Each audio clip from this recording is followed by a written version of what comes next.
Pues bien, esta reforma, en realidad, lo que va a conseguir, o si se lleva a efecto tal como está el texto del anteproyecto de ley, lo que va a conseguir es que desde el punto de vista histórico, en un país como España, de larga tradición autoritaria, porque a veces perdemos esa perspectiva histórica, pues los 34 años de experiencia democrática, junto con los que hubo en la Segunda República, sea una excepción en la historia de nuestro país, porque desde el punto de vista diacrónico o histórico, la mayor parte de nuestros antepasados han vivido por alcaldes que han sido asignados o designados por el gobierno central y que lo único que hacían era ejecutar las directrices que le venían desde dicho gobierno.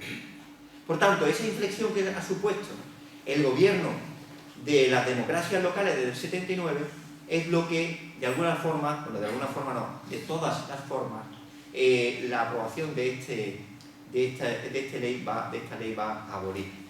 Porque esta ley no solo, este anteproyecto de ley que define de racionalización y sostenibilidad, las dos nuevas palabras del mantra neoliberal, supone una reforma de la ley de base de régimen local que es la que ha ido desarrollando, el marco sobre el que se ha ido desarrollando en los ayuntamientos. Pero también la ley de haciendas locales de 2004, también el Estatuto Básico de Empleado Público, y ahora veremos por qué, y la ley 30/92 en determinados aspectos de procedimiento administrativo. Claro, ¿cómo empieza esta reforma? ¿Cuál es la compuerta que va a abrir este tsunami reformista o de reformas estructurales que supone el deterioro y la pérdida de derechos en todos los ámbitos? Sanitario, educativo, pensiones, régimen laboral, relaciones laborales, o los ayuntamientos. Era la reforma del artículo 135 de la Constitución Española, que se aprueba en una reforma exprés con esa famosa conversación, según dice el actual presidente del gobierno, Rajoy, que en su momento era el jefe de la oposición, esa famosa conversación telefónica entre Rajoy y Zapatero, en la que modifica el artículo 135, que en su punto 3 establece negro sobre blanco en la Carta Magna, y de una forma muy grave, porque es el origen de toda esta sacudida que estamos sufriendo, que la prioridad absoluta de todas las administraciones públicas, sean ayuntamientos, comunidades autónomas o gobierno central, será el pago de la deuda y el equilibrio presupuestario. Y evidentemente son objetivos que deben tener todas las administraciones que tengan un mínimo de responsabilidad, pagar lo que debemos y no generar déficit estructural. Pero cuando tú introduces la prioridad absoluta, lo que estás diciendo es que por encima de cualquier otra consideración o prioridad, en función de las necesidades sociales, las administraciones públicas lo que tienen que pagar la deuda. Y claro, pasa lo que pasa, y ahora vamos a poner ejemplos al respecto. Y en primer lugar lo que pasa es que se aprueba una ley de estabilidad presupuestaria y sostenibilidad financiera, que es un desarrollo bastante importante de este marco de nuevas preferencias en las administraciones públicas. A partir de esa reforma, constitucionalmente se blinda que la prioridad de las administraciones y de los que las gestionan, a pesar de ser elegidos por soberanía popular, no es el programa electoral o las preferencias de carácter social o laboral o de cualquier otra índole vinculada a los servicios, a los derechos y las reivindicaciones de la ciudadanía, sino el pago de la deuda a los bancos y el mantenimiento o la contención y la anulación del déficit. Claro, en ese tsunami que abre con esas compuertas de dos fuerzas políticas que pactan este artículo, pues se plantean, el gobierno del Partido Popular plantea un objetivo de la reforma que evidentemente suenan bien, porque cuando habla de los objetivos, habla, por ejemplo, que el primero de ellos es clarificar competencias para evitar duplicidad. Y dice, una administración, una competencia. Y se quedan tan panchos, porque aparte de que esa sentencia es absolutamente ridícula, por mucho que se repita, porque una administración no puede tener una sola competencia, es irreal. Es irreal. Pero cuando hablan de clarificar competencia, en realidad lo que quieren decir es reducir poder local, porque si empezamos a comparar, resulta que se reducen las competencias que ahora mismo existen en los municipios. Alguien me podría decir, bueno, pero es que la Constitución española no ha definido competencia. No. En 2007, el Estatuto de Autonomía para Andalucía, reformado, vincula, desarrolla y blinda las competencias propias de los municipios. Y lo desarrolla a través de la Ley de Autonomía Local y la patrica desde el punto de vista financiero. Claro, si nosotros empezamos a comparar las competencias que establece el anteproyecto con las que tenemos en el estatuto y en su desarrollo normativo, ¿qué competencias desaparecen de los ayuntamientos después de esta reforma? Educación se anula. Todo lo que tenga relación con el ámbito de planificación, mantenimiento, gestión de la oferta educativa y sobre todo el mantenimiento de los colegios de primaria e infantil desaparece. Los ayuntamientos dejarán de ejercer esa competencia, a pesar de que está en el estatuto y a pesar de que esté en la LADO. Segunda competencia que desaparece, gestión de los servicios de atención primaria. Ya los ayuntamientos no podrán ejercerla. Tercera, servicios sociales comunitarios. Ayuda a domicilio, teleasistencia, dependencia, la diagnosis de dependencia y todo lo que es la estructura que se ha creado en torno a los servicios sociales. Desaparece del ayuntamiento de Jerez. Pero desaparece también consumo. La oficina de consumo se obvia, no será competencia del ayuntamiento. Curiosamente, vinculadas, aunque sean minoritarias, a derechos de la ciudadanía. Por ejemplo, con los productos tóxicos financieros preferentes, las condiciones abusivas de hipoteca, etcétera, etcétera, tan de actualidad. Desaparecen las competencias de política de igualdad. Por tanto, las 440 trabajadoras mayormente de la Oficina Municipal de la Mujer no tendrán que estar en los ayuntamientos. Desaparecen las políticas de participación ciudadana. ¿Qué es eso de la participación ciudadana en el ayuntamiento más cercano? ¿Para qué? Deja de existir la competencia. Deja de existir la competencia en política de inmigración. Es decir, hay una reducción de competencias en el ámbito más vinculado a aquellos sectores que más necesitan del Estado. Hay una intención de desvincular el concepto de institución local con el servicio de carácter social, ya sea en ámbito educativo, sanitario, social, de consumo, de inmigración, de participación o de mujer. Hablan de racionalizar la estructura organizativa de la administración local, lo cual suena muy bien. Somos seres racionales que organizamos sociedades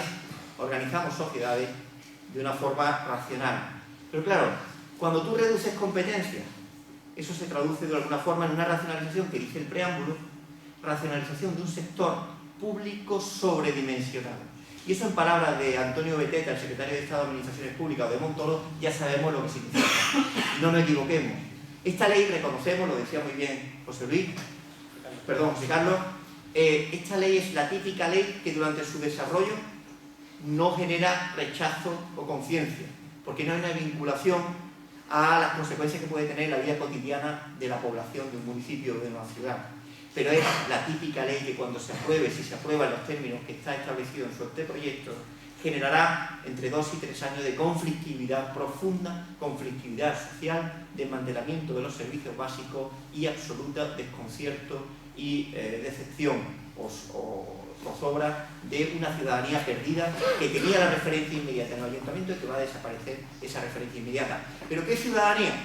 La ciudadanía que más necesita del servicio del Estado, de los servicios sociales, los que necesitan el diagnóstico de la dependencia, de ir a ver una trabajadora social que le haga un diagnóstico, una demanda de mejora de la vida del domicilio, un servicio de teleasistencia, etcétera, etcétera. Por tanto, que nadie se equivoque, que uno de los objetivos de esta reforma, en esta llamada racionalización de estructura organizativa, es despidos masivos y eliminación de servicios. Hace poco tuve una reunión con el Comité de Empresa del Ayuntamiento de Sevilla en el que, con la comparativa de reducción de competencias y los servicios, están haciendo un estudio de qué departamentos van a desaparecer en los ayuntamientos, porque que nadie se equivoque. Si desaparece la competencia, evidentemente, excepto el personal en régimen funcionarial, todo lo que es el trabajador en régimen laboral o de entes instrumentales, es decir, empresas municipales, etcétera, ahora mismo estará pendiente de esta reconversión en la administración pública, que no se quedará limitada obviamente a la administración local, sino que después irá a la administración autonómica. Tercero, garantizar un control financiero y presupuestario más riguroso. Todo el mundo quiere garantizar un control financiero, son dineros públicos de todos que necesitan transparencia y dación y responsabilidad a los que gobiernan para explicar por qué se gastan de una manera o de otra. Y un presupuesto más riguroso, claro, los presupuestos deben ser coherentes con la mayor coincidencia entre los objetivos previstos a principios del año económico con los objetivos de actividades que se desarrollen a lo largo de dicho periodo presupuestario. Bien, pero no se puede confundir lo que es un mayor control financiero con que el Ministerio de Hacienda, es decir, otra parte del Estado, de las tres que hay, la central, la autonómica y la local, sea la que determine, condicione y establezca el marco límite sobre el que se puede mover una administración local. Porque entonces podremos hablar de ayuntamientos de todo tipo, pero no podremos hablar de un poder local, ni de un nivel del Estado local diferenciado.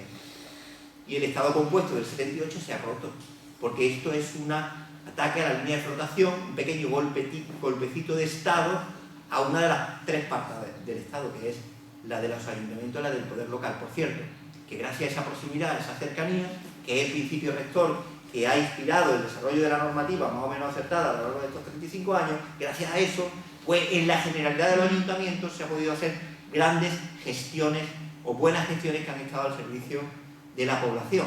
No siempre ha sido así. Y no digo más, pero no siempre ha sido así. El caso de Jerez puede ser un elemento ilustrativo de esto último. Y por último, favorecer la iniciativa económica privada, porque según el gobierno hay determinados servicios que están en monopolio, en régimen de monopolio, y que deben ser gestionados en razón de la eficiencia por la empresa privada. Y aquí viene el objetivo último, digamos la meta de esta reforma, que es la privatización de los servicios. El recorrido normativo que ahora vamos a desarrollar no es más que un camino en el que de entre todas las posibilidades, las únicas que son más atractivas o las únicas que se establecen como gestionables son las que nos conducen a que al final la gestión de los servicios esté inspirada y desarrollada y ejecutada por la empresa privada. Por tanto, el problema de esta reforma no es solo que ataca, no es solo que lo hace, que ataca al modelo de democracia local que tenemos ahora. No es solo que neutraliza el poder decisor de la ciudadanía en las elecciones para optar por uno u otro modelo, como veremos por algunos ejemplos, sino que también es un modelo en el que debilita el Estado, elimina los servicios de proximidad de carácter más social, que serán gestionados por administraciones más alejadas, y por último establece un proceso de transferencia de empleados, capital disminuidos por supuesto, y de fortaleza del sector público en favor del sector privado. Claro, cuando esos son los objetivos de la reforma, todo lo que es el desarrollo de la norma pues conduce a estos objetivos. Entonces, ¿cuál es la clave? Porque me voy a saltar lo de las competencias propias del delegado, lo explico, pero ¿cuál es la clave de esta reforma de la que no se habla? Porque claro, lo decían antes mis compañeros, el 15 de febrero cuando Montoro presenta este anteproyecto, él dice, hay que meter en vereda a los ayuntamientos. Y hay que decir que los alcaldes ganan mucho, que tienen que ganar menos, que hay mucho liberado que se tiene que eliminar, que hay mucho eventual, que hay que apretar el cinturón y reducir los gastos de los alcaldes. Claro, después vemos la memoria económica o ese boceto de memoria económica en la que pretenden ahorrar, dicen ellos, recortar, decimos nosotros, 7.129 millones de euros en 2 años, 2014-2015. Entonces ves y dices, bueno, vamos a ver lo que recortan en cargos públicos, en cargos de representación. Y resulta que es el 2% de esos 7.129 millones. Claro, algo no cuadra. No cuadra lo que dice Montoro respecto a los objetivos de la reforma y lo que dice la memoria económica respecto al recorte. Porque si el 2% es lo que hace, es lo que tiene de previsión la reducción de gastos de representación, de alcaldes, concejales, etc., el 98% ¿dónde está? El 98%, no nos equivoquemos, va a estar en la imputación, en forma de disminución, obviamente, del capítulo de personal en las entidades locales. Porque es lo que desde el punto de vista porcentual respecto al coste del servicio tiene más consolidación o más solidez. Claro, y ahí está la clave de algo que no ha hablado el gobierno, que estamos hablando permanentemente porque es la clave de bóveda de esta reforma, que se llama coste estándar de los servicios. ¿Y por qué decimos que es la clave de bóveda? Porque resulta que esta ley tiene una indefensión. Recurre a otra ley en la que va a decir, un Real Decreto, en el que se va a establecer cuál es el coste estándar, coste medio, de los servicios básicos que debe tener un ayuntamiento. En el caso del Ayuntamiento de Jerez, un ayuntamiento de más de 20.000 habitantes, que va a tener servicios mínimos en materia de urbanismo, de policía local, es decir, de todas las que hay ahora, excepto de las que hemos dicho anteriormente. Bien, se hace una evaluación sobre el coste de los servicios, un coste que obviamente va a ser menor o más bajo del coste real efectivo de ahora, porque si no, no habría ahorro. Y sobre ese coste estándar ocurre una cosa, y nos centramos en el Ayuntamiento de Jerez. Como un ayuntamiento de más de 20.000 habitantes, no va a ocurrir como en el 90% de los ayuntamientos andaluces, donde si el coste estándar de la evaluación de servicios es superior, si el coste, de los servicios es superior al estándar, pues se le va a dar las competencias y la titularidad de las competencias a las diputaciones. Y esas diputaciones van a establecer cada año los impuestos municipales, no lo va a establecer los plenos del ayuntamiento. En el caso de Jerez, que tiene más de 20.000 habitantes, no será así. Si, como es previsible, porque ya han hecho ellos el estudio de previsión, el ayuntamiento tiene la evaluación de los costes por encima del coste estándar, tendrá 3 años para adecuar el coste de los servicios a ese coste impuesto por el Ministerio de Hacienda. Y eso se llama que esos 3 años va a haber una reconversión en el Ayuntamiento de Jerez en forma de más despidos de los que hay ahora, que los ha habido, bueno, aunque ha sido condenado el Ayuntamiento por improcedente los despidos y la falta de criterio a la hora de establecer la selección de los mismos, pero va a haber más despidos, bien en la estructura municipal orgánica o en la de las empresas. Porque que nadie se equivoque, si por ejemplo el servicio de mantenimiento de los colegios tiene un coste ahora de en torno a 120 euros por alumno y año, y tiene que pasar a que cueste 60 euros por alumno y año, eso tiene 3 posibilidades: o despide limpiadora, o le reduce un salario que hemos estimado de entre el 25 o el 30%, o se deteriora el servicio y en lugar de limpiar 5 días, limpias 3. No hay otra cuenta. No hay otra cuenta. Por tanto, esta es la clave de una reforma que el pasado 21 de mayo es sometida a estudio en el Consejo Nacional de Administración Local, que cambian algunas cosas, como por ejemplo eliminar la posibilidad de intervención de municipios de menos de 5.000 habitantes, pero que la sustituye por las medidas coercitivas de la Ley 2/2012, que ya están, que contempla la disolución. La disolución de municipios no solo de menos de 5.000, sino de todos, por 3 conceptos: el reiterado incumplimiento del déficit, de estabilidad, de déficit cero, el reiterado incumplimiento del pago de la deuda o el reiterado incumplimiento de envío de la documentación referente a todo el ciclo presupuestario de los ayuntamientos. Claro, eso es una casuística que se puede dar también en muchos municipios y que normaliza la intervención de otra parte del Estado en la de los ayuntamientos, que produciría la disolución de los mismos. Claro, en el caso de los ayuntamientos de más de 20.000, el coste estándar, claro que le afecta. Pero también le afecta otra cuestión, que es la delegación de competencias. Todas las competencias que he dicho, salud, educación, servicios sociales, consumo, mujer, bueno, como una ciudad de más de 20.000, pues permite la delegación de competencias. El pasado 21 ya se puede delegar competencias en todos los municipios, tengan más o menos de 20.000. Pero claro, ¿sobre qué base la delegación de competencias? No sobre la base del coste real de los servicios en estos momentos, sino sobre el coste estándar que establezca ¿quién? El Ministerio de Hacienda otra vez. Por tanto, la pregunta siguiente, ¿cuál es? ¿Qué ayuntamiento va a querer asumir una competencia delegada en unas condiciones más precarias de las que recibe ahora, cuya financiación recibe ahora? Porque claro, esa delegación tiene una transferencia de recursos, pero también de dinero que va a verse reducido porque va a determinarlo ese coste estándar que establece el Ministerio. El resultado, que ningún ayuntamiento va a querer tener otra perversión de la reforma, que unos marcan los límites y la norma y otros expresan el rostro de los recortes en forma de despidos masivos y de deterioro del servicio de los ayuntamientos. Porque claro, el cambio de comportamiento, ¿cuál va a ser? Que los ciudadanos van a seguir yendo al ayuntamiento a pedir los servicios que hasta ahora se habían ofrecido. Y los trabajadores o la institución local va a responderle a esos ciudadanos diciéndole que ellos ya no son competentes, que tienen que ir a Cádiz. A todos los jerezanos habrá que decirles que vayan a Cádiz. A la señora que quiere el diagnóstico sobre concierto, que vaya a Cádiz, porque lo ha asumido la Junta de Andalucía. Y en ningún sitio se dice que tenga que estar descentralizados los servicios, no lo dice, ni obliga. Y como no sabemos cuál es el coste estándar y la detracción de transferencias que va a haber, pues no sabemos ni cuánto personal hay, ni qué clase de servicio se va a ofrecer, ni en qué condiciones.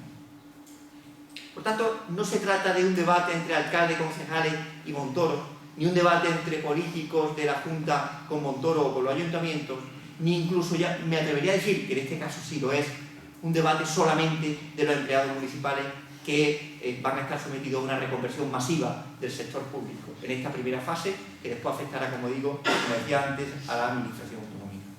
Va a afectar a la cotidianidad de la gente que más necesita del Estado. Los dependientes, los mayores, los drogodependientes, desaparecen los centros de drogodependencia, desaparecen. Las guarderías municipales, la conciliación familiar, el mantenimiento de los colegios, los directores de los colegios ya no llaman al delegado de educación de Jerez o a los técnicos de Jerez según el protocolo que establezcan para que les arreglen cosas tan sencillas como el grifo o el cristal. Se va a producir un deterioro en el mantenimiento de los colegios, objetivo. Pero hablamos de la pérdida de la competencia en la promoción de vivienda pública. Porque, como decía el alcalde de Trebujena, Jorge, que tenemos aquí, hace una reflexión diciendo: es que muchos ciudadanos de mi pueblo no son conscientes de cuántos servicios o de todos los servicios que ofrece un ayuntamiento. Por tanto, esta reforma no es la reforma del ajuste de cuentas con los alcaldes o con los empleados municipales, es la reforma de la calidad de los servicios de proximidad de los ciudadanos. Y se puede dar el caso, absolutamente estrambótico, pero objetivable, en el caso del agua y de la basura, los dos impuestos por excelencia, que estén sometidos a un coste estándar. Bueno, aquí se ha visto cómo se ha privatizado, en las condiciones, en fin, que va a ser el gran negocio de Aqualia, ¿no? Pero en muchos pueblos que tienen la gestión pública del agua, se puede dar la circunstancia de que sabéis que muchos alcaldes, muchos gobiernos municipales dicen: yo asumo parte del coste del servicio, del agua y de la basura, por lo tanto no lo imputo en el impuesto. Bueno, pues si este ayuntamiento no tiene el coste estándar por encima de que establezca el Ministerio y su titularidad de competencia pasa a la Diputación, que la privatice, puede darse el caso de que se privatiza el servicio del agua y inmediatamente después suba el impuesto. ¿Y sabéis por qué? Porque como mientras lo tenía el ayuntamiento, ellos, por cuestión social, no imputaban el 100% del coste al impuesto de la ciudadanía, resulta que aunque el coste estándar sea menor que el que le salía a ellos, sí suponga una reversión en el recibo, porque la Diputación sí va a imputar el 100% del coste del servicio en el recibo del agua. Es decir, es un círculo absolutamente perverso en el que la administración que provoca la reforma proyecta en otros niveles del Estado los rostros de los recortes, del deterioro del servicio, porque que nadie se equivoque, quien va a visualizar la pérdida de la calidad de los servicios va a ser la propia institución local. Las entidades locales menores van a sufrir una suerte de esquizofrenia o doble categoría. En el caso de las entidades locales autónomas de Jerez, que es el municipio con diferencia con más ELAs de Andalucía, al haber sido, al estar en vigor antes del 1 de enero de este año, van a tener personalidad jurídica propia. Pero las que salgan de nuevo, a partir de la